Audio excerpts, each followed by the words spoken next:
warahmatullahi wabarakatuh. Nama saya Yuni Pratiwi Gubali. Saya mahasiswa kelas 6C jurusan Pendidikan Guru Sekolah Dasar. Di sini saya akan mendeskripsikan tentang Gorontalo dari sisi sejarah, politik, ekonomi, kebudayaan, dan kependudukannya. Tugas ini saya buat untuk memenuhi tugas mata kuliah pengembangan pembelajaran IPS SD. Selanjutnya kita masuk pada pembahasan awal, yaitu tentang sejarah Gorontalo.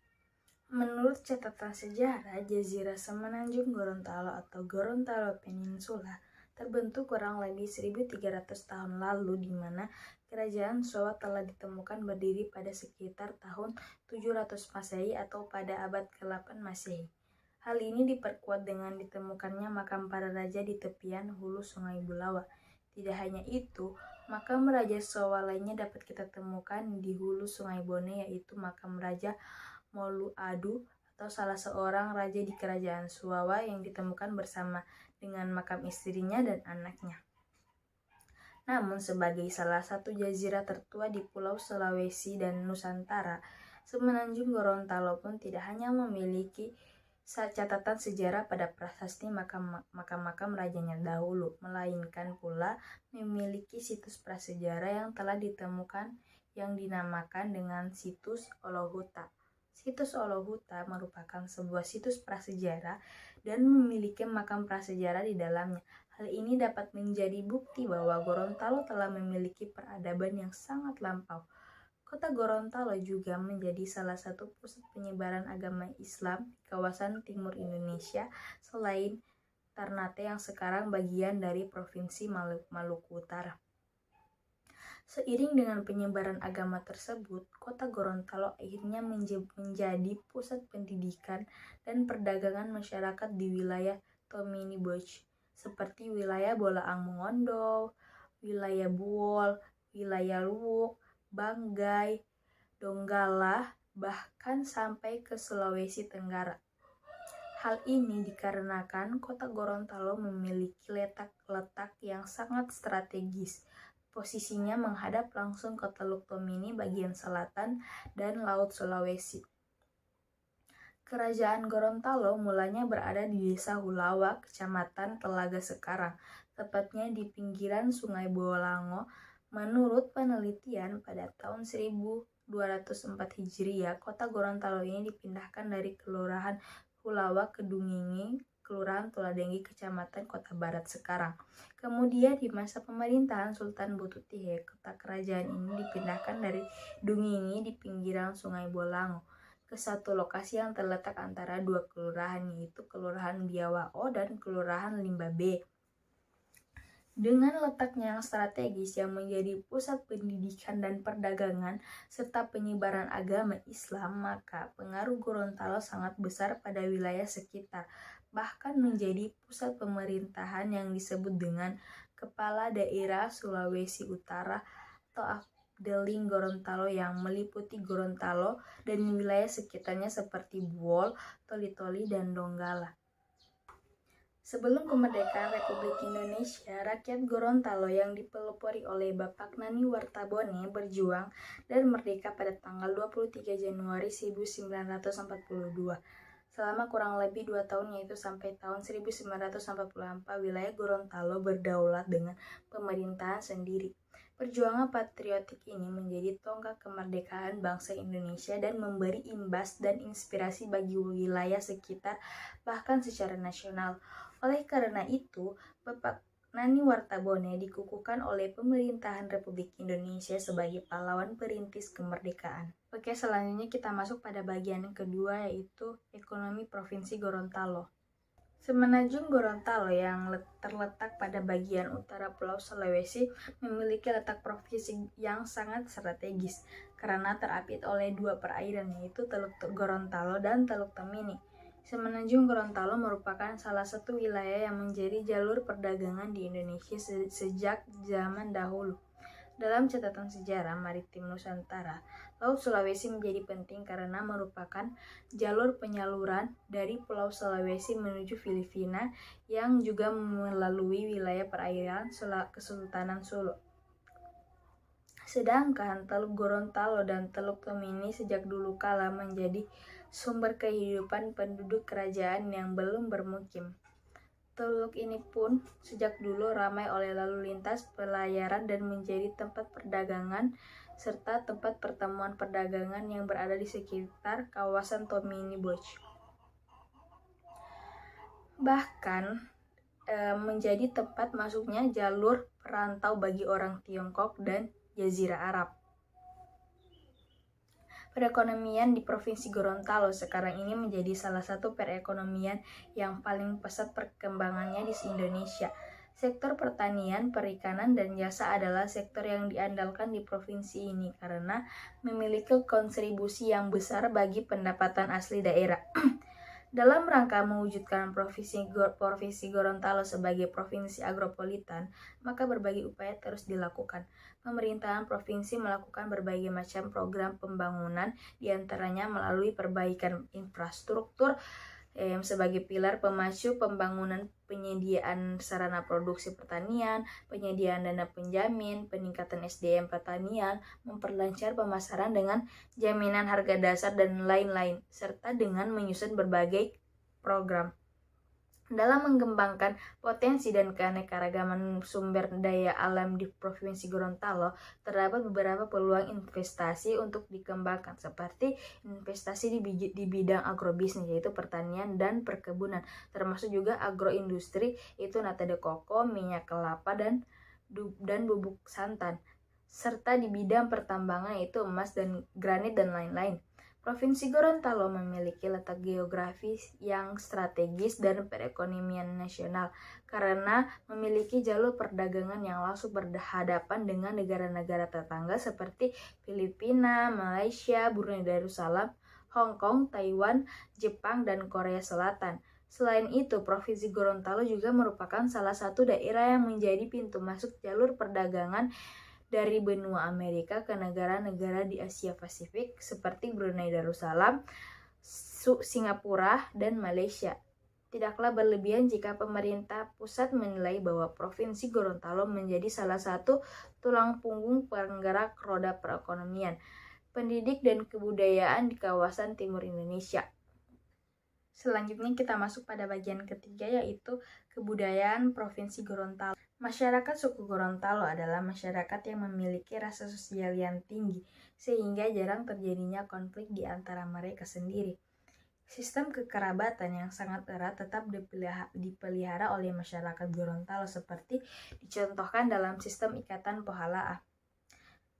Tradisi gotong royong atau hiyula tetap terpelihara dalam kehidupan masyarakat ini. Setiap ada masalah akan diselesaikan dengan cara musyawarah. Masyarakat suku Gorontalo mayoritas adalah pemeluk agama Islam, yang dimana agama Islam sangat kuat diyakini oleh masyarakat suku Gorontalo ini. Bahkan beberapa tradisi adat suku Gorontalo terlihat banyak mengandung unsur Islami. Hanya sebagian kecil saja dari suku Gorontalo yang memeluk agama lain, seperti agama Kristen Protestan dan Kristen Katolik. Sebagai daerah adat, Gorontalo pun memiliki seni bela diri tradisional yang bernama Langga, atau bisa disebut pula dengan nama silat Gorontalo. Pada dasarnya, Langga merupakan seni bela diri sejenis silat yang dikenal sebagai salah satu kekayaan budaya Gorontalo.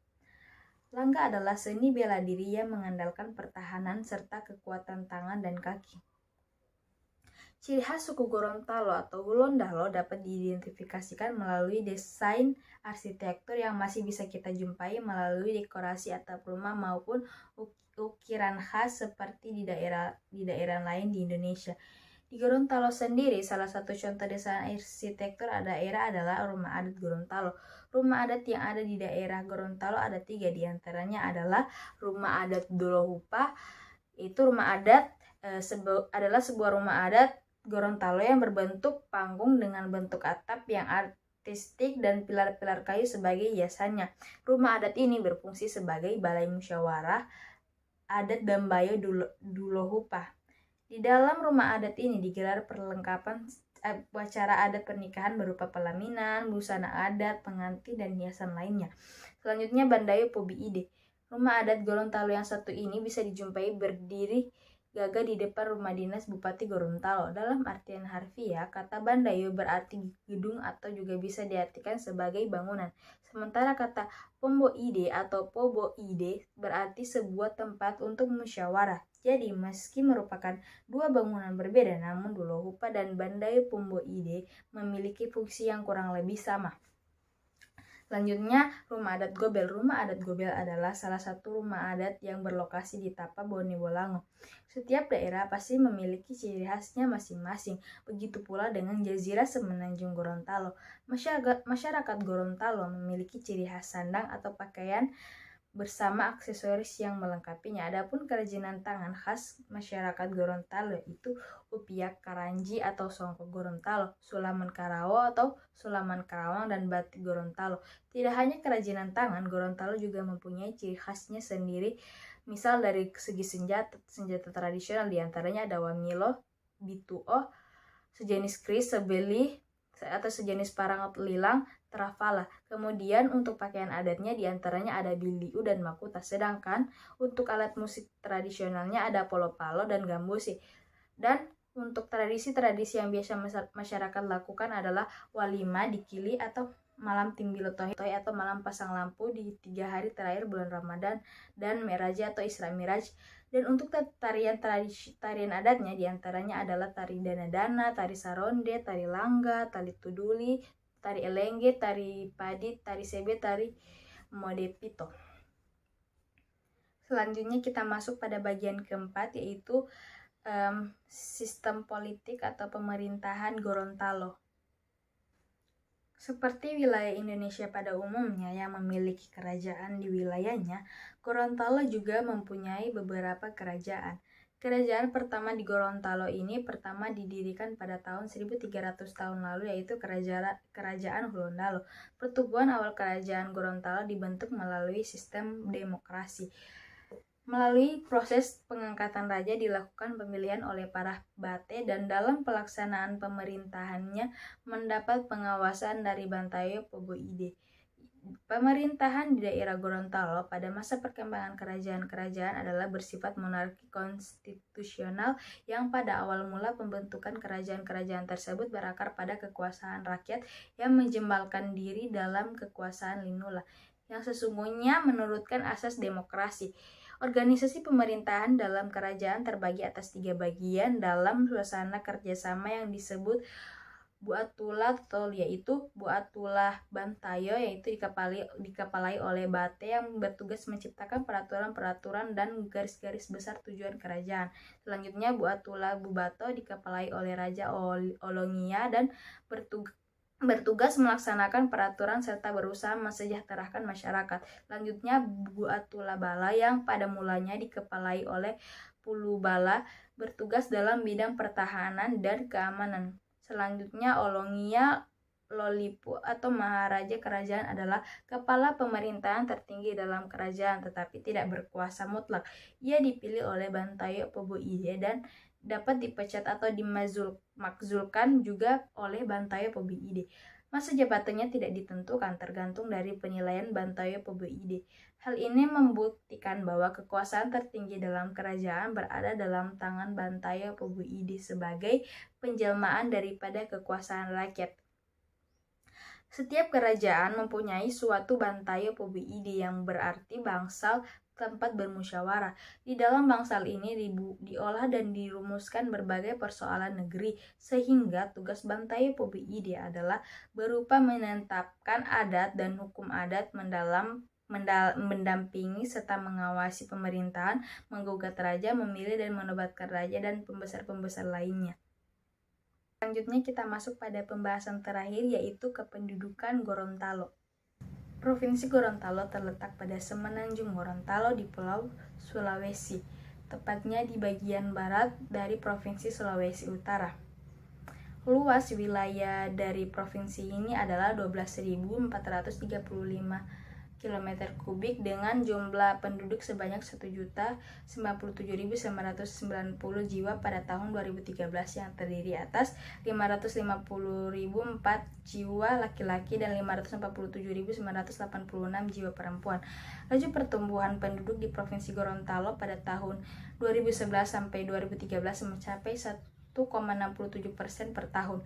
Jumlah penduduk terbanyak berada di wilayah Kabupaten Gorontalo dengan penduduk sebanyak 365.781 jiwa, sedangkan jumlah penduduk terkecil berada di Kabupaten Gorontalo Utara sebanyak 108.324 jiwa, dan pada tahun 2018 jumlah penduduk Gorontalo sebanyak 1.166.142 jiwa dengan laju pertumbuhan penduduk sebesar 0,91%.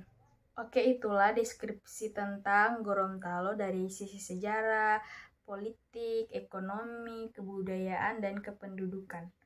Oke, sekian. Assalamualaikum warahmatullahi wabarakatuh.